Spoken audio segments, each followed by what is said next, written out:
আসসালামু আলাইকুম প্রিয় দর্শক, ডক্টর মোহাম্মদ জাহাঙ্গীর কবির বলছি।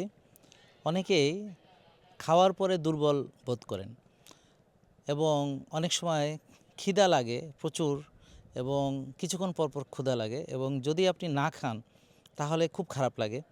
অনেক সময় মাথা ঘুরে মনে হচ্ছে পড়ে যাব, আর যদি খাবার খান তাহলে আরও বেশি দুর্বল লাগে। এটা হচ্ছে ইনসুলিন রেজিস্ট্যান্সের লক্ষণ। তো কি খাবার খাচ্ছেন সেটা একটা যেমন ইম্পর্ট্যান্ট, তেমনি আপনার শরীরের ইনসুলিনের মাত্রা কেমন সেটা ইম্পর্ট্যান্ট।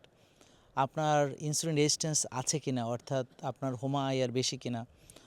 কোষে যখন ওভারলোড হয়, অর্থাৎ আমরা যে খাবারগুলো গ্রহণ করি সেটাকে যখন আমরা বার্ন করতে পারি না, অর্থাৎ যতটুকু আমি খেয়েছি সেই অনুযায়ী হয়তো আমি কায়িক শ্রম বা ব্যায়াম করিনি, কোষের ভিতরে ধীরে ধীরে চর্বি জমে এবং রক্তের চিনি কোষে ঢোকার জন্যে আর বাধাপ্রাপ্ত হয়, রেজিস্ট্যান্স।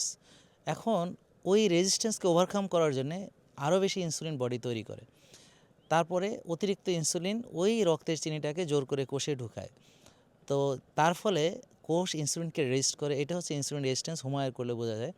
তো তাদের ইনসুলিনও বেশি থাকে, তো তাদের সবসময় ক্ষুধা লাগে, খেলে পেট ভরে না। এছাড়া আমরা যে ফেক ফুডগুলো খাই, অর্থাৎ যেই খাবারগুলো খেলে আমাদের যেই খাবারে পুষ্টি দরকার সেটা পাই না, যে খাবারগুলো খেলে সেখানে থেকে যে ফাইবার দরকার সেটা আমরা যখন পাই না, তো এই ধরনের যে খাবার যেগুলো devoid of fibre, devoid of nutrition, তো এই ধরনের খাবার যখন আমরা গ্রহণ করি, অর্থাৎ fake food, processed food, ultra processed food, তখন শরীর তার চাহিদা অনুযায়ী পুষ্টি পায় না বলে সে বলে আরও খাও, আরও খাও, আরও খাও।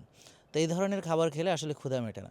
এখন আপনার এমন একটা খাবার, অর্থাৎ সবজি, ডিম, মাছ, মাংস। তো আমি একটু উদাহরণ দিই, যেমন আপনি খাঁটি যে গরুগুলো আছে ঘাসে হাঁটে, এবং রোদে থাকে, ঘাস খায়, দেশি জাতের, তা আপনি এইরকম গরুর মাংস আপনি সরিষার তেলে একটু ম্যারিনেট করে আপনি রান্না করেন, মাংসের চর্বি দিয়েই ওই মাংসটা রান্না করেন, রান্না করে সবজি দিয়ে খান, দেখেন কতটুকু খেতে পারেন এবং খাওয়ার পরে কেমন লাগে। তো রিয়েল ফুড খেলে আপনি দেখবেন তরতাজা একটা অনুভূতি, একটা শক্তি পাচ্ছেন।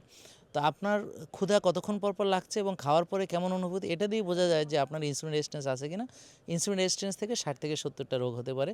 তো এখনই আপনারা এই 09678242404 এই নম্বরে কল দিয়ে আপনারা এই ইনসুলিন রেজিস্ট্যান্স আপনার আছে কিনা এবং করণীয় কী এবং এটা সমাধান কী জানার জন্য সরাসরি আমাদের জেকে লাইফস্টাইলে ভিজিট করতে পারেন। সবাইকে ধন্যবাদ, ভালো থাকবেন।